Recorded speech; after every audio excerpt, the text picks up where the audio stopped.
ప్రయోజిత కార్యక్రమం రుద్రాక్షకు స్వాగతం. రుద్రాక్షలు పవిత్రమైనవి, శక్తివంతమైనవి, మహిమాన్వితమైనవి. అలాంటి రుద్రాక్షలు ధరించడం వల్ల అనుకున్న పనులు నెరవేరుతాయా? ఎలాంటి కష్టనష్టాలు రావా? అడ్డంకులు తొలగిపోతాయా? అసలు రుద్రాక్ష ప్రాముఖ్యత ఏమిటి అనే విషయాలు ఈ కాలంలో చాలా మందికి తెలియదు. అలాంటి రుద్రాక్షలకు సంబంధించిన పూర్తి వివరాలను తెలియచేయడానికి ప్రముఖ రుద్రాక్ష నిపుణులు, వేదగణిత శాస్త్రవేత్త, ఎన్నో జాతీయ అంతర్జాతీయ అవార్డుల గ్రహీత డాక్టర్ పాండురంగారావు గారు ఈరోజు మనతో పాటు స్టూడియోలో ఉన్నారు. వారిని అడిగి మరిన్ని వివరాలు తెలుసుకుందాం. నమస్కారం గురువుగారు. నమస్కారం అమ్మా. ఓం నమః శివాయ. గురుగారు, ఇవాళ ముందుగా ఏ మోటివేషనల్ స్టోరీ తోటి మా ముందుకు వచ్చారు? ఎప్పటిలాగే ఓ చిన్న కథ చెప్పుకొని కార్యక్రమంలోకి వెళదాం. ఒక ఊరిలో విగ్రహాలు చేసే ఒక అద్భుత కళాకారుడు ఉన్నాడు. అతను బొమ్మలు చేసుకొని ఊర్లో అమ్మడం అతనికి ఒక అలవాటు, సాంప్రదాయం, అదే జీవనాధారం. ఇలా కొనసాగుతుంది. ఒకరోజు ఒక మంచి దేవతా విగ్రహాన్ని తయారు చేసి దాన్ని అమ్మడానికి తీసుకువెళ్ళేటప్పుడు తన దగ్గర ఉన్న గాడిద మీద పెట్టి ఈ విగ్రహాన్ని తీసుకువెళ్తున్నాడు మార్కెట్కి అమ్మడానికి. తీసుకువెళ్తుంటే ఆ మూర్తి ఎలా ఉందంటే, దేవతామూర్తి నిజంగా దేవత వచ్చి మన ముందుందేమో అనే అంత అద్భుతంగా, అంత కళగా, అంత తేజస్సు ఆ విగ్రహంలో కనిపిస్తుంది. ఎప్పుడైతే గాడిద మీద పెట్టుకొని అలాగా నడి రోడ్డు నుంచి తీసుకొని వెళుతూ ఉంటే, ఊర్లోంచి తీసుకొని మార్కెట్లోకి వెళ్ళాలి కదా, వెళుతూ ఉంటే జనం అందరు చూస్తున్నారు. చూసి మామూలుగానే మనం దారిలో గుడి కనపడితే ఇలా అంటాం, ఇలా అంటాం, పెద్దవాళ్ళు వచ్చి నమస్కారం పెడతాం, ఇది చేస్తాం. అంత అద్భుతమైనటువంటి దేవతా విగ్రహం గాడిద మీద తరలి వస్తూ ఉంటే అందరూ చూసిన వాళ్ళందరూ నమస్కారాలు పెడుతున్నారు. దారిలో రెండు చేతులు వాళ్ళకి తెలియకుండానే అప్రమత్తంగా పైకి లేచి నమస్కారం పెడుతున్నాయి. అందరూ ఆ దేవతకి నమస్కారం పెడుతున్నారు. ఇలా వెళుతూ ఉంటే, ఈ నమస్కారాలు పెడుతూ ఉంటే ఈ గాడిద చూసింది, ఇదేమిటి సడన్గా నాకు ఇంతమంది నమస్కారం పెడుతున్నారు, భలే ఉంది, నాలో గొప్పతనం పెరిగిందనమాట, నేను గొప్పవాడిగా మారాను అని చెప్పేసి గాడిద భావిస్తోంది. వెళుతున్న కొద్దీ నమస్కారం చేస్తూనే ఉన్నారు జనం, వెళుతున్న కొద్దీ నమస్కారం చేస్తూనే ఉన్నారు. తను ఇంకా పొంగిపోతుంది, గర్వం పెరుగుతుంది. ఒక దగ్గర కాళ్ళు లాగి ఒక దగ్గర ఆగుదాం అనుకుంది గాడిద. ఒక దగ్గర ఆగుతుంది, అక్కడ కదలకుండా అక్కడ ఆగితే, నడవకుండా ఆగితే అప్పుడు కూడా జనం నమస్కారాలు పెడుతున్నారు. కాసేపు కూర్చుందాం అనుకుంది, అలాగే కూర్చుంటే వెళ్ళే వాళ్ళందరూ నమస్కారం పెట్టి వెళ్తున్నారు. గర్వం పెరిగిపోతుంది. ఆసాం వస్తాడు, మార్కెట్కి తీసుకెళ్ళాలి కదా, టైం అవుతుంది, ఇంకెంతసేపు అదిలించాడు. అది లేవట్లేదు. ఎందుకు లేవట్లేదు? నీ గొప్పతనం, జనం అందరూ నన్ను గౌరవిస్తున్నారు, నువ్వు చెప్పిన పని నేనెందుకు వినాలి అంటే గర్వం నువ్వు చెప్పిన పని నేనెందుకు వినాలి?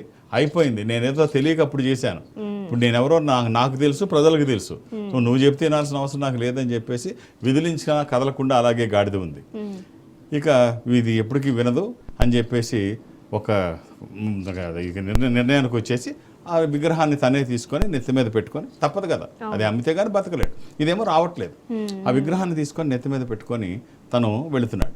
వెళుతూ ఉంటే అందరూ మళ్ళీ మామూలుగా విగ్రహానికి నమస్కారం పెడుతున్నారు, తను గమనించట్లేదు. తను చూసిన తర్వాత మళ్ళీ చూస్తే ఎవరు నమస్కారం ఇప్పుడు పెట్టట్లేదు. అందరూ మామూలుగా తన పక్క నుంచి నడిచి వెళ్తున్నారు, అందరూ చూసుకొని వెళ్తున్నారు, కానీ ఎవరు నమస్కారాలు పెట్టట్లేదు. ఏంటో ఎవరు నమస్కారాలు పెట్టట్లేదు అనుకుంటుంది, కానీ అక్కడి నుంచి కదలలేదు. వీళ్ళు దారిలో అడ్డంగా పడుకుందని చెప్పి ఒక అతను వచ్చి బెదిరించాడు. వెళ్ళకపోతే బట్టి బాగా దుడ్డుగా ఉన్న కర్ర నోటు తీసుకొచ్చి కట్టిని బలంగా దాన్ని కొట్టి నడు విరగొట్టేటట్టు కొడతాడు. సో చాలామంది ఇలాగే ఏమనుకుంటారంటే, గొప్ప వాళ్ళ పక్కన ఉండి వాళ్ళ గొప్పతనం గుర్తించకుండా గొప్పతనం అంతా వీళ్ళదే అని భావించి అనవసరమైన అహంకారం తెచ్చుకొని అనవసరంగా ఒక్కసారి వాళ్ళని వాళ్ళు పెద్దవాళ్ళు చేసుకొని పక్క వాళ్ళని కించపరుస్తూ ఉంటారు. ఇది గుర్తించాలి, మనం తెలుసుకోవాలి, మన గొప్పతనం మన పక్క వాళ్ళ ద్వారా వచ్చిందనో లేకపోతే మన పెద్దవాళ్ళ ద్వారా మనకు వచ్చిందనో ఇవి తెలుసుకున్నప్పుడు మాత్రమే మనం ముందుకు వెళ్ళగలుగుతాం. గురుగారు, ఎప్పటిలాగానే మోటివేషనల్ స్టోరీ చాలా బాగుంది. అండ్ అలాగే మనం అంటే ఎవరైతే రుద్రాక్షలు ధరించాలి ఏంటి అనేది ఇంకా డీటెయిల్డ్గా మనం ఎక్స్ప్లెయిన్ చేసే ముందు మరొక ప్రశ్న మీకు, అంటే ఎంతసేపటికి మనం డబ్బు డబ్బు డబ్బు డబ్బు సంపాదన మీదే వెళ్తూ ఉన్నాము. అంటే డబ్బు సంపాదించాలి అన్న సంకల్పం ఒక్కటి ఉంటే సరిపోతుందా? డబ్బు సంపాదించాలి అంటే ఏముండాలి అసలు? డబ్బు లేకుండా ఇవాళ ఏది జరగదు. చాలా మంది చెప్తుంటారు, ఆ డబ్బుదే ఉందిరా, కుక్కను కొడితే వస్తుంది, డబ్బు గురించి పెద్దగా పట్టించుకోవచ్చునే, డబ్బు కుక్కను కొడితే రాదు, కుక్క కరుస్తుంది, మనం మళ్ళీ బొడ్డు చుట్టూ ఇంజక్షన్ చేయించుకోవాలి. ఇవన్నీ ఉత్తుత్తి మాటలు, అవి చాతకాని వాళ్ళు చెప్పే మాటలు. డబ్బు లేకుండా ఒక గంట గడవదు. మనం బయటికి వెళ్ళాలంటే డబ్బు కావాలి, తినాలంటే డబ్బు కావాలి, బతకాలంటే డబ్బు కావాలి. డబ్బు లేకుండా ఒక్క నిమిషం మనం బతకలేం. తను కూడా అంటే అర్ధము పురుషార్థముల లోపలనుత్తమము, అర్ధవంతునకు లోకమునంద సాధ్యముందేది కాను. పరావస్తు చెన్నైసూరి కూడా ఆ రోజుల్లోనే. అంటే ఎప్పటికైనా డబ్బు అవసరమే, డబ్బు లేకుండా ఎవరు ఉండలేరు. కాకపోతే డబ్బు సంపాదించే మార్గాలు తెలియక చాలామంది ఇబ్బంది పడుతుంటారు. దానికి ఏమైనా సూత్రాలు ఉన్నాయా? ఇది ఏంటంటే సూత్రాలు ఏముండవు, దానికి అడ్డదారులు ఉండవు. మనం అంటే పవర్ ఆఫ్ కన్సిస్టెన్సీ అంటే ప్రాక్టీస్, దాని మీద నిబద్ధత, మన పట్టుదల, మన అవసరం, ఒక డిజైరు, అది బర్నింగ్ డిజైర్గా మారాలి. నువ్వెంత నిజాయితీగా ఏ పని అయితే చేస్తావో దాంట్లో అంత మంచి ఫలితాలు వస్తాయి. జనం ఏం కోరుకుంటారంటే ఎప్పుడు వినూత్నంగా కొత్తదనం కోరుకుంటారు. మన ప్రజెంటేషన్ బాగుండాలి, మనం చేసే పనిలో నిబద్ధత ఉండాలి, నిజాయితీ ఉండాలి, ఒక పట్టుదల ఉండాలి. అప్పుడు ఏ పని చేసినా అది సక్సెస్ అవుతుంది. ఒక వాస్తవంగా జరిగిన ఒక చిన్న సంఘటన, ఒక వాస్తవంగా జరిగిన ఒక కథ చెప్తాను. ఇప్పుడు బెంగళూరులో ఒక యువకుడు ఉన్నాడు. ఆ యువకుడు ఏదో వ్యాపారం చేద్దాం అనుకున్నాడు. అనుకొని బండి మీద ఇడ్లీలు, దోశలు అమ్ముతారు కదా బెంగళూరులో. ఈ రాఘవ అనే పేరు గల ఈ యువకుడు ఆ బండి మీద ఇడ్లీలు అవి అమ్మి రోజు అమ్ముతున్నాడు. చిన్నగా బండి మీద చిన్నగా అమ్ముతున్నాడు. అతను కనిపించింది, అరే ఒక రెస్టారెంట్ పెట్టాలి అని.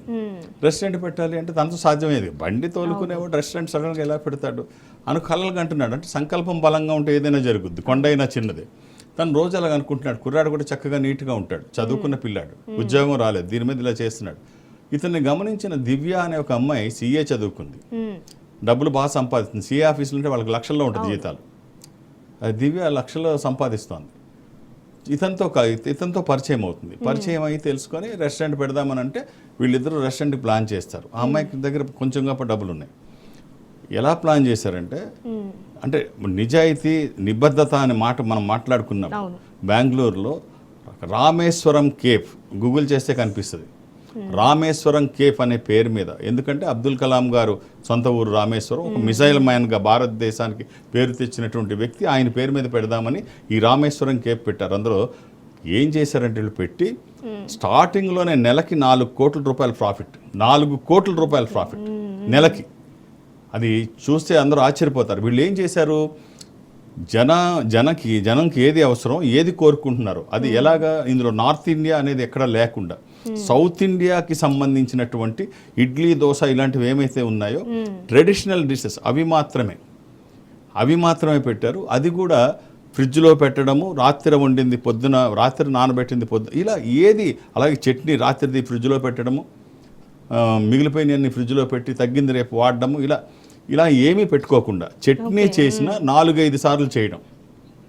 తర్వాత యాంబియన్స్ కూడా ఒక గుడిలో ఎలా అయితే నల్లరాతితో ఉంటాయో అదే యాంబియన్స్, ఒక ట్రెడిషనల్ లుక్ అనమాట.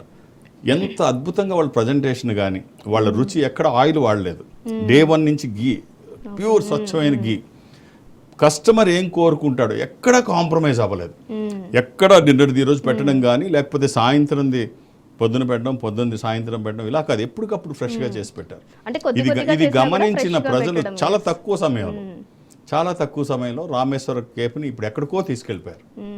సో కాబట్టి మనలో పట్టుదల, నిబద్ధత, నిజాయితీ మన వ్యాపారంలోని, మన నడవడికలోనూ ఉంటే అవి సక్సెస్ అవుతాయి. సక్సెస్ ఇస్తే మనం ఏది అసాధ్యం కాదు, నథింగ్ ఈజ్ ఇంపాసిబుల్. గురుగారు ఒక కాలర్ ఉన్నారు, గోవింద ప్రవీణ్ గారు, హైదరాబాద్ నుంచి. హలో. హలో అండి. నమస్తే అండి, గురువు గారు ఉన్నారు, మాట్లాడండి. హలో అండి. గురుజీ నమస్తే అండి. ఓం నమ శివ. ఎలా ఉన్నారు sir? Me date of birth ఇస్తారా? సార్ 2వ తారీఖు 5వ నెల 1985. 85. అవును సార్. బేస్తాను. గురువారం పుట్టినట్టు తెలుసా అండి? ఫ్రైడే అని అన్నారు sir. No, this is Thursday. Date of birth 2 May 1985. ఇది కరెక్ట్ అయితే ఇది గురువారం. అయితే 86 అనుకుంటాను. సారీ, శుక్రవారం. అంటే 86 ఏమో అని అంటున్నారు. అంతే కదా, 86 అయితే గురువారమే అవుతుంది కదా. కరెక్ట్గా తెలియదా మీకు? నాకు ఫ్రైడే పుట్టిన సార్. 85, 86 అనేది కొంచెం డౌట్. అయితే ఇది మీరు ఫ్రైడే అని కన్ఫామ్ గా తెలిస్తే ఇది 86 అండి.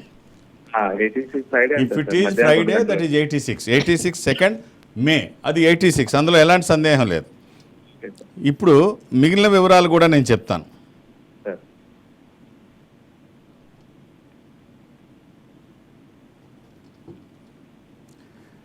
ఆ రోజు ఏకాదశి అండి, శుద్ధ ఏకాదశి, శుక్లపక్ష ఏకాదశి. ఇది వృశ్చిక రాశి, జ్యేష్ఠ నక్షత్రము. మీరు ఒకవేళ పుట్టింది మధ్యాహ్నం 3 తర్వాత అయితే అది ధనుర్రాశి, మూలా నక్షత్రము. ఎంతమంది పిల్లలండి? లైన్లో ఉన్నారా? హలో, హలో సార్, ఏం చేస్తున్నారు మీరు? ఇప్పుడు జాబ్ చేస్తున్నా సార్. కంఫర్ట్గా ఉందా మీ జాబు? పర్లేదు సార్. పిల్లలు? పిల్లలు ముగ్గురు సార్. ఆ? ముగ్గురు పిల్లలు. మీ వైఫ్ ఏం చేస్తారు? House wife sir. చూడండి, అంటే మీరు ఒక్కళ్ళే కదా సంపాదించేది. ఆదాయ వనరులు పెంచుకోవడానికి ఏం మార్గాలు ఉన్నాయో ఆలోచించండి. అంటే ఇది ఒక్కటే కాకుండా మన దగ్గర మిగిలి ఉన్న సమయాన్ని డబ్బుగా కన్వర్ట్ చేసుకోవడానికి ఏం మార్గాలు ఉన్నాయో. పూర్వం రోజుల్లాగా ఇప్పుడు ఒక్క సంపాదన ఉంటే సరిపోదు. కరోనా వచ్చిన తర్వాత చాలా నేర్పి వెళ్ళింది మనకి కరోనా. డబ్బు అవసరం ఎంత ఉందో. కాబట్టి మీ దగ్గర మిగిలి ఉన్న సమయాన్ని డబ్బుగా మార్చుకునే, కన్వర్ట్ చేసే ఏ అవకాశాన్ని వదలకండి. దీంతో పాటు ఏదో కూడా అంటే యాక్టివ్ ఇన్కమ్, ప్యాసివ్ ఇన్కమ్ రెండూ అవసరం. సో కాబట్టి చూడండి, నేను ఒక చిన్న కాంబినేషన్ మీకు చెప్తాను. ఇది వచ్చిన తర్వాత మీరు చేస్తున్న పనికి దైవికమైన సహకారం తోడైతే వచ్చే ఫలితం బాగుంటుంది, అందులో సందేహం లేదు. మీరు 7 ముఖాలు, 10 ముఖాలు, ఏకముఖి, సప్తముఖి లక్ష్మీ స్వరూపము, శని దోషములకి మంచిది, దశముఖి విష్ణు స్వరూపము, మానసిక ఒత్తిళ్లు తగ్గడానికి, వాస్తు దోషములు పోవడానికి, న్యాయపరమైన చిక్కులు అధిగమించడానికి. ఏకముఖి రుద్రస్వరూపము, అపమృత్యు బాధలు లేకుండా. కుదిరితే ఈ 3 వేయండి, లేకపోతే ఏదైనా ఒకటి వేయండి. All the best. గురుగారు, మరో కాలర్ ఉన్నారు, తిరుపతి గారు ఖమ్మం నుంచి. హలో హలో తిరుపతి గారు. హలో అండి. తిరుపతి గారు నమస్తే అండి, గురువుగారు ఉన్నారు, మాట్లాడండి. హలో. ఎస్, కాల్ కట్ అయినట్టుంది గురుగారు. గురుగారు, మీరు ఎప్పుడు పాజిటివ్ పాజిటివ్ పాజిటివ్ పాజిటివ్ అనే చెప్తారు. అంటే వాళ్ళకి పాజిటివ్ వాల్యూ తెలియాలి అని అంటే మనం నెగిటివ్ చెప్తేనే కదా తెలిసేది. అంటే చెడు మాట్లాడుకుంటేనే కానీ మంచి రాదా? ఇప్పుడు దాని గురించి మాట్లాడుకోవాల్సిన అవసరం లేదు. పెద్దవాళ్ళు కూడా ఏమంటారంటే, నువ్వు మంచి మాట్లాడుకుంటే పైన తదాస్తు దేవతలు ఉంటారు, అది చెడు మాట్లాడుకున్న వాళ్ళు తదాస్తు అంటారు. కాబట్టి మంచి మాట్లాడితే అది జరుగుతుంది, కాబట్టి మంచి మాట్లాడుకో. చాలామంది ఏమనుకుంటారంటే, చెడు తెలిస్తే కదా మనం జాగ్రత్త పడతాము అని. అలాగే కీడెంచి మేలెంచాలి అంటారు. ఇవి ఏ కాలానికి సరిపోయిందో తెలియదు, కానీ ఇప్పటి కాలానికైతే ఇవి పనికిరావు. నువ్వేమీ చేయలేవని ఎవరు చెప్పినా, లేకపోతే నువ్వు పనికిరావని ఎవరు చెప్పినా, లేకపోతే నీకు ఈ ప్రమాదం పొంచి ఉందని చెప్పినా ఇది సరికాదు. లేకపోతే గతంలో జరిగిపోయిన నష్టాన్ని గుర్తు చేసుకొని, నేను ఈ పని చేస్తే ఈ నష్టం జరిగింది అని గుర్తొస్తే మళ్ళీ ఆ పని రేపు చేయలేం. ఇప్పుడు ఒక ఆర్టీసీ బస్సు యాక్సిడెంట్ అయి ఉండవచ్చు, అంత మాత్రాన్ని దాన్ని ఎక్కడ మానే అవసరం లేదు. రోజు అన్ని బస్సులు యాక్సిడెంట్ అవుతాయి అనుకుంటే పొరపాటు. సో కాబట్టి జరిగిన నష్టం గురించి ఆలోచించడము, నష్టం జరుగుతుందని భయపడము ఏ రకంగా మనకు ఉపయోగపడదు. పాజిటివ్గానే ఆలోచించాలి, పాజిటివ్గానే రిజల్ట్ వస్తాయి. ఎక్కడ నెగిటివ్గా ఒక చిన్న జరిగిన సంఘటనలు ఒక 2 చెప్తాను. వాస్తవంగా జరిగిన ఒక 2 సంఘటనలు చెప్తాను. యూకేలో ఒక వ్యక్తికి హెడేక్ వచ్చింది. డాక్టర్ దగ్గరికి వెళ్ళారు, ఒక హాస్పిటల్కి. అతనికి చూసిన తర్వాత టెస్టులు రాశాడు, స్కాన్ రాశాడు. బాగా హెడేక్ రెగ్యులర్గా వస్తుంది అంటే స్కాన్ రాశాడు. రాసిన తర్వాత ఇంకొక వ్యక్తి వచ్చాడు, అతను కూడా హెడేక్ గురించి మాట్లాడాడు. ఇతనికి స్కాన్ తప్పనిసరి రాశాడు. ఈ 2 పేర్లు సిమిలర్గా దగ్గరగా ఉన్నాయి. వాళ్ళ డిసీజ్ కూడా ఇంచుమించుగా దగ్గరగా ఉంది. సో ఇద్దరికి ఒకే టెస్ట్ రాశాడు డాక్టర్. తర్వాత రిపోర్ట్లు తీసుకోవడానికి వచ్చారు. రిపోర్ట్లు తీసుకోవడానికి వస్తే యాక్చువల్గా ఏంటంటే, ఒక అబ్బాయికి హెడేక్ ఉంది, సింపుల్ హెడేక్, దానికి మందు ఇస్తే సరిపోతుంది, ఇది రిపోర్ట్. ఇంకో దాంట్లో ఏముందంటే, అతనికి సివియర్ ఇది ఉంది, క్యాన్సర్ కణిత ఉంది, ట్యూమర్ ఉంది, అది సివియర్గా ఉంది. అతను 30 days కంటే బతికే అవకాశం లేదు, బ్రెయిన్లో ఉంది. సో చూశాడు, 2 పేర్లు దగ్గరగా ఉన్నాయి. వాళ్ళిద్దరు వచ్చినప్పుడు ఒకళ్ళ రిపోర్ట్ ఒకళ్ళకి ఇచ్చారు. అంటే హెడేక్ ఉన్న వ్యక్తికి ట్యూమర్ ఉన్న రిపోర్ట్ ఇచ్చారు, ట్యూమర్ ఉన్న వ్యక్తికి హెడేక్ ఉన్న రిపోర్ట్ ఇచ్చారు. ట్యూమర్ ఉన్న వ్యక్తితో డాక్టర్ ఏం చెప్పాడు అంటే, నీకు మామూలు తలనొప్పే, దీని గురించి పెద్దగా నువ్వు ఆలోచించక్కర్లేదు, మందులు రాసిస్తాను, వాడు తగ్గిపోతుంది. తర్వాత ఎవరికైతే సివియర్ ఇది క్యాన్సర్ ఉందో ఆ అబ్బాయితో డాక్టర్ ఏం చెప్పాడు అంటే అదే 30 days కన్నా నువ్వు ఎక్కువ బతకవు ఉండలేవు మామూలు అని. హెడేక్. సో బయటికి వెళ్ళిన తర్వాత వీళ్ళిద్దరు ఎవరికైతే సివియర్ క్యాన్సర్ ఉందో 30 days కంటే ఎక్కువ బతకడో అతనికి ఏమీ లేదని చెప్పాడు కదా. అవును. తలనొప్పి టాబ్లెట్లు వేసుకుంటే తగ్గిపోద్ది అన్నాడు కదా. తలనొప్పి టాబ్లెట్లు వేసుకున్నాడు, కొన్ని రోజులకి అతనికి ఏం ప్రాబ్లం అనిపించలేదు. శుభ్రంగా 30 days కాదు 6 నెలలైనా ఏం అవ్వలేదు. కొంచెం ప్రాబ్లమ్స్ వస్తే తర్వాత చూపించుకొని మందులు తీసుకున్నాడు, నార్మల్ అయిపోయాడు. బట్ ఎవరికైతే తలనొప్పితో బాధపడుతున్నాడో అనవసరంగా క్యాన్సర్ అని డాక్టర్ చెప్పాడో ఈ అబ్బాయి 30 రోజుల్లో చచ్చిపోయాడు. ఆ 30 భయానికి డేస్లో చనిపోయాడు. 30 daysలో చనిపోయాడు. ఇప్పుడు అలాగే యుఎస్లో పూర్వం అంటే ఈ జ్యూరీ మన జడ్జితో పాటు జ్యూరీస్ ఉండేవి. మనకు లండన్లో కూడా ఇండియాలో కూడా జ్యూరీస్ ఉండేవి పాత రోజుల్లో. మీకు గుర్తు రావాలి అంటే ఒక పాత సినిమాలో నాగేశ్వరరావు సుడిగుండాల సినిమాలో అడుగుతాడు ఏమిటది, ఆయన సంబోధిస్తూ అడుగుతాడు ఏంటది, mister justice and jury of the gentlemen of the jury అంటాడు. Gentlemen of the jury, jury's member అలా కూర్చుంటారు. సో ఈ జ్యూరీ మెంబర్స్ జడ్జి కలిపి ఒక ఖైదీకి మరణశిక్ష విధించారు. మరణశిక్ష విధిస్తే ఆ రోజుల్లో ఏం చేశారంటే అమెరికన్ సైంటిస్టులు అతనికి ఎలాగ మరణశిక్ష వేశారు కదా, ఒక ఎక్స్పెరిమెంట్ చేస్తాం. ఆ ఎక్స్పెరిమెంట్ దానికి ఒప్పుకుంది ప్రభుత్వం, ఒప్పించారు. ఎక్స్పెరిమెంటే కదా ఇది, ప్రపంచానికి ఉపయోగపడుతుంది. అతనికి ఎలాగ మరణశిక్ష విధించారు. ఆ ఎక్స్పెరిమెంట్ ఏంటి, ఒక బాగా విషపూరితమైన ఒక పాముతో ఆ అబ్బాయిని కరిచి చంపుదామని వీళ్ళు చెప్తారు సైంటిస్టులు. అతనితో చెప్తారు, నీకు మరణశిక్ష విధించారు కదా, ఇప్పుడు ఈ విషపూరితమైన పాముతో నీకు కాటు వేయించి నీకు అమలు చేస్తాం మరణశిక్ష. అతను ఊహించుకుంటాడు ఎంత భయంకరంగా ఉంటుందో అని, అది ఎలా ఉంటుందో, కరిస్తే ఏమైపోద్దో అని. నిజంగా చెప్పాలి అంటే ఆ పాముతో వాళ్ళు కరిపించలేదు, అది విషపూరితమైంది ఏమీ అక్కడ లేదు, అక్కడ ఏమీ విషం లేదు. శరీరం మీద 2 ఘాట్లు పెట్టారు, పాము ఎట్లయితే ఇదవుతుందో 2 హోల్స్ పెట్టారు. అతను కాసేపటికి శరీరం కూడా నీలంగా మారిపోయి చనిపోయాడు. పాము లేదు, విషం లేదు, ఏమీ లేదు. అంటే మన బ్రెయిన్ అలా ట్యూన్ చేసేసుకొని బాడీని ఆ విధంగా తీసుకొని ఇదవుతుంది, తనకి మనం ఇచ్చిన టాస్క్ కంప్లీట్ చేసుకుంటుంది. సో ఇలాగే జరుగుతుంది. అంటే లేనిది కూడా ఊహించుకున్నా అది జరిగే ప్రమాదం ఉంది, ఉన్నది కూడా లేదు అనుకుంటే ఏమీ జరగదు. మనకి తెలుగులో సినిమా డైలాగ్ కాదు కానీ ఒక మాట ఉంటుంది, భయపెడితే అల్సర్ కూడా చంపేస్తుంది, ధైర్యంగా ఉంటే క్యాన్సర్ కూడా ఏమీ చేయదు అని చెప్పడానికి యువరాజ్ సింగ్ ఒక నిదర్శనం. అలాగే నేపాల్ అమ్మాయి మనీషా కోయిరాల, ఆ అమ్మాయి ఖచ్చితంగా చనిపోద్దని డాక్టర్లు చెప్పారు. నాకు ఏమీ కాదని చెప్పింది ఆ అమ్మాయి, 4th స్టేజ్లో ఉన్న క్యాన్సర్కి. సో నేను బయటపడతానని చెప్పింది, బయటపడింది. కాబట్టి మనం పాజిటివ్గా థింక్ చేస్తేనే భవిష్యత్తు ఉంటుంది. నెగిటివ్గా థింక్ చేసే వాళ్ళు ఖచ్చితంగా ప్రమాదాల్లో ఉంటారు ఎట్టి పరిస్థితుల్లో. నేను అందుకనే రోజు పాజిటివ్, నేనే కదా ఎవరు చెప్పినా అదే చెప్తాను. నెగిటివ్ థాట్స్ అసలు మనకు అవసరం లేదు.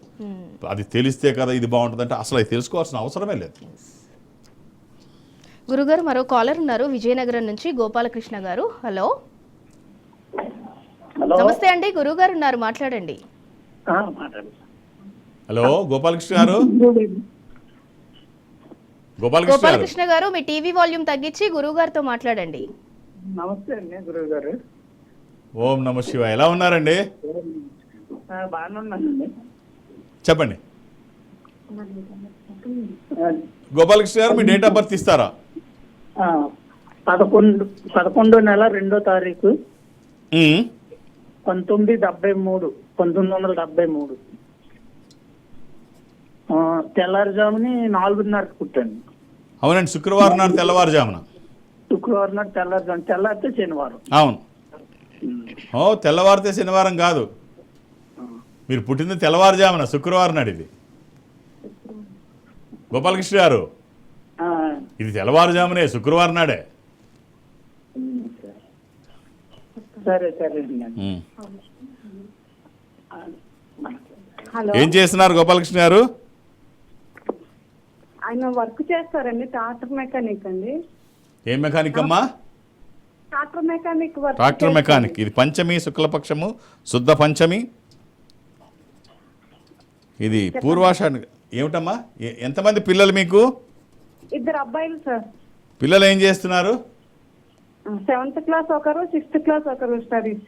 గోపాలకృష్ణ గారు బాగానే ఉందా? ఆయన చేస్తున్నది బాగానే ఉందమ్మా? నా పని బాగానే ఉంటుందండి. Very nice. ఒక్క రుద్రాక్ష చెప్తాను, వీలైతే వేసుకోండి. 11 ముఖాలు, ఏకాదశముఖి, ఏకాదశ రుద్రస్వరూపము. ఇది హనుమాన్ స్వరూపము కూడా. ఆధ్యాత్మికంగా మంచిది, ఆరోగ్యపరంగా మంచిది, భయాందోళనకి అవకాశం లేనటువంటిది. ఇది కుదరకపోతే అర్ధచంద్రాకారంలో ఉండే చంద్రాక్షి, చంద్రముఖి అని చెప్పబడే ఏకముఖి. ఇది పరతత్వ జ్ఞానానికి, విజితేంద్రియ తత్వానికి, అపమృత్యు నివారణకి, అనారోగ్యాన్ని దూరం చేస్తూ ఆరోగ్యాన్ని పరిరక్షిస్తూ అన్ని రంగాల్లో ముందుంటుంది. ఈ రెండిట్లో ఏది వీలైతే అది వెయ్యండి. అలా అని ఏది పడితే అది వెయ్యకండి. దురదృష్టం, రుద్రాక్షల్లో 100కి 99 నకిలీయే ఉంటాయి. ఒక్కటైనా మంచిది వేస్తే ఆ ఫలితం ఒక అద్భుతం. All the best. ఎలాంటి నియమాలు లేవు, ఎప్పుడూ వేసుకోవచ్చు. గురుగారు, మీ అపాయింట్మెంట్ కావాలి అని అంటే ఎలా అప్రోచ్ అవ్వాలి? నేను ఒక ఆధ్యాత్మిక సంస్థలో ఉన్నాను. ఈ సంస్థ ప్రపంచవ్యాప్తంగా ఉంటుంది. కాబట్టి నేను ఎక్కడికి వెళ్ళడానికి అవకాశం ఉండకపోయినా అప్పుడప్పుడు ఏదో ఒక బ్రాంచెస్కి వెళుతుంటా థర్స్డే. సో నన్ను కలవడానికి నేను ఎవరికి అపాయింట్మెంట్స్ ఇవ్వను, ఏ రికమెండేషన్ తీసుకోను. నేను ఉన్నప్పుడు వస్తే చూసేస్తాను. నేను అన్ని రోజులు హైదరాబాద్లోనే ఉంటాను. శని ఆదివారాలతో కలిపి అన్ని రోజులు హైదరాబాద్లో ఉంటాను. ఒక థర్స్డే మాత్రం ఏదో ఒక బ్రాంచ్లో ఉంటాను. సో హైదరాబాద్లో నన్ను కలవడానికి నేను ఎవరికి అపాయింట్మెంట్స్ ఇవ్వను, ఏ రికమెండేషన్ తీసుకోను. నన్ను కలవడానికి ఏమైనా నేను ఉన్నప్పుడు వస్తే చూసేస్తాను అంతే. అలాగే దూర ప్రాంతాల నుంచి కూడా ఇక్కడ వరకు రావక్కర్లేదు. నేను సౌత్ ఇండియా అటెండ్ అవుతాను. సౌత్ ఇండియాలో ఈ సంస్థకి దగ్గరగా మీరు ఎక్కడైనా ఉంటే, నాతో మాట్లాడాలని మీరు అనుకుంటే అక్కడికి వెళితే, సంస్థకి వెళితే, సపోజ్ మీరు నిజామాబాద్లో ఉన్నారు, నిజామాబాద్ ఆఫీస్కి వెళ్తే లేకపోతే ఖమ్మం ఆఫీస్కి వెళ్తే వాళ్ళు ఒక స్పెషల్ రూమ్లో మిమ్మల్ని కూర్చోబెడతారు. నాతో మాట్లాడించే ప్రయత్నం వాళ్ళు చేస్తారు. ఒక స్క్రీన్ మీద అటు మీరుంటారు, ఇటు నేను. మనం ఎదురు బదురుగా కూర్చొని మాట్లాడుకునే అవకాశం వాళ్ళు కల్పిస్తారు. మాట్లాడే ప్రయత్నం నేను చేస్తాను. ఆ విధంగా నాతో మాట్లాడినా, డైరెక్ట్గా హైదరాబాద్ వచ్చి నన్ను కలిసిన, ఒక్కొక్క డేట్ ఆఫ్ బర్త్ మాత్రమే ఇవ్వండి. నన్ను కలవడానికి ఎలాంటి అపాయింట్మెంట్స్ అవసరం లేదు, ఏ రికమెండేషన్స్ అవసరం లేదు. గురుగారు, అంటే మనం ఎప్పటికప్పుడు మీరు ఎన్నో మోటివేషనల్ స్టోరీస్ చెప్తూ ఉన్నారు, ఎంతో మందిని ఇన్స్పైర్ చేస్తూ ఉన్నారు మీ స్టోరీస్ తోటి. అయినా కూడా ఏంటి అని అంటే కొంతమంది ఉంటారు, అందరినీ మనం అనట్లేదు, కొంతమంది ఏంటంటే మనకు ఒక కన్ను పోయినా పర్లేదు, ఎదుటి వారికి మాత్రం 2 కళ్ళు పోవాలి, మనం బాగుపడకపోయినా పర్లేదు, ఎదుటి వాళ్ళు ఎదగకూడదు, పైకి ఎదగకూడదు అన్న మెంటాలిటీతో కొంతమంది కాదమ్మా, చాలా మంది కొంత 99 అన్న అతిశయోక్తి కాదేమో, చాలా మంది అలాగే ఉంటారు. అంటే ఎప్పుడు వరకు వాళ్ళు అసూయపడరు. కొంతమంది ఉంటారు అసూయపడరు, కరెక్టే. కొంతమంది అసూయపడరు. ఎప్పటి వరకు? వీళ్ళకంటే ఎదగనంత వరకు. ప్రతిదానికి ఒక శాచురేషన్ అనేది ఉంటుంది. వీళ్ళు మంచివాళ్లే ఎప్పుడు నువ్వు వీళ్ళకంటే తక్కువ ఉన్నప్పుడు. వీళ్ళు ఎప్పుడు చెడ్డవాళ్ళు అవుతారంటే వీళ్ళకంటే నువ్వు పెరిగినప్పుడు. సో కొందరు అలా ఉండరు. కొందరు పరిస్థితి ఎలా ఉంటుందంటే, ఎట్టి పరిస్థితుల్లో ఎదరవాడు బాగుంటే వీడు సహించలేడు. ఎట్టి పరిస్థితుల్లో ఎదరవాడు బాగుంటే వీడు అసలు తట్టుకోలేడు. ఇలాంటి వాళ్ళు ఎక్కువగానే ఉంటారు. వీళ్ళు కూడా ఒకరోజు అగ్గిపుల్ల ఎదర గడ్డివాముని చూసిందంట. ఇది తగలబెట్టేద్దాం అనుకుందంట. ఇంత పెద్ద గడ్డివాము, ఇది ఉండడం అవసరమా? ఈ చిన్న అగ్గిపుల్లతో తగలబెట్టేయచ్చు, నాకు ఆ శక్తి ఉంది, తగలబెట్టే శక్తి నాకుంది, అంత శక్తివంతమైన దాన్ని నేను, ఇంత పెద్ద గడ్డివామును తగలెట్టే శక్తి నాకుంది అని చెప్పేసి అనుకొని తగలబెట్టడానికి సిద్ధమవుతుంది. అప్పుడు వచ్చి ఒక అతను అడిగాడంట, పిచ్చమొఖమా ఏం చేస్తున్నావు నువ్వు అని. నాకు అంత పెద్ద గడ్డివామును తగలెట్టే శక్తి ఈ చిన్న అగ్గిపుల్లకు నాకుంది, నా శక్తి ఏమిటో చూపిస్తాను అని చెప్పి అగ్గిపుల్ల చెప్పిందంట. పిచ్చమొఖమా, దాన్ని తగలబెట్టడం సంగతి తర్వాత, ముందు నువ్వు తగలబడిపోతున్నావు. నువ్వు తగలబడితే తప్ప అది తగలబడదు. సో ఇది గుర్తించాలి. ఎదరవాడు పాడైపోవాలనుకుంటే నువ్వు ముందు పాడైపోతావు. ఇది గుర్తుపెట్టుకుంటే, ఎదరాడు మంచి కోరుకుంటే నువ్వు మంచిగుంటావు. గురుగారు, అలాగే ఇంకా కొంతమందికి ఏంటి అంటే వారి జాతక పరంగా ఒక రుద్రాక్ష ధరించాలి అని అంటారు. ఒకవేళ వాళ్ళు రాంగ్ రుద్రాక్ష ధరిస్తే ఎలాంటి ఫలితాలు, అంటే ఎలాంటి రిజల్ట్స్ వాళ్ళు ఫేస్ చేయాల్సి వస్తుంది అని అంటారు? రాంగు రైటు అనేది ఏముండదు. రుద్రాక్ష ఏదైనా స్వయం ఈశ్వర స్వరూపము. ఈశ్వరుడే రుద్రాక్ష రూపంలో ఉండి గుండెల మీద నడయాడుతూ ఉంటే వ్యతిరేక శక్తులు దరిదాపులకి రావు. విజయాలు ఎప్పుడూ మన పక్కనే ఉంటాయి. సో అందుకనే రాంగు రైట్ ఏముండదు. మీరు ఏ రుద్రాక్ష వేసుకున్నా మంచిదే. మీ జాతక పరంగా కానీ మీ అవసరానికి సరిపడే రుద్రాక్ష ఒక అడ్వైజ్ తీసుకొని, ఒక ఎక్స్పర్ట్ అడ్వైస్ తీసుకుంటే అది ఖచ్చితంగా మీకు ఇంకా బాగా ఉపయోగపడుతుంది. అంటే మనం శరీరాన్ని కప్పుకోవడానికి ఎలాంటి వస్త్రాలనైనా ధరించవచ్చు. అదే ఒక టైలర్తో మనం కరెక్ట్ కొలతలు తీసుకొని మనం ధరించినట్టయితే పర్ఫెక్ట్గా ఉంటుంది, ఇంకా బాగుంటుంది. కాబట్టి ఏది వేసుకున్నా పర్వాలేదు, సరిగ్గా తెలుసుకొని వేసుకుంటే మాత్రం ఇంకా బాగుంటుంది. అంతే. గురువుగారు, ఎవరైతే జాతకపరంగా ఇబ్బంది పడుతున్నారో వారికి చక్కటి పరిష్కారాలు చూపినందుకు, అలాగే రుద్రాక్ష ప్రాముఖ్యత గురించి తెలియజేసినందుకు, ఎవ్రీ వీక్ లాగానే ఈ వారం కూడా చక్కటి మోటివేషనల్ స్టోరీ చెప్పినందుకు మీకు ధన్యవాదాలు. ఓం నమః శివాయ. ఇది ఇవాల్టి రుద్రాక్ష కార్యక్రమం. నమస్తే.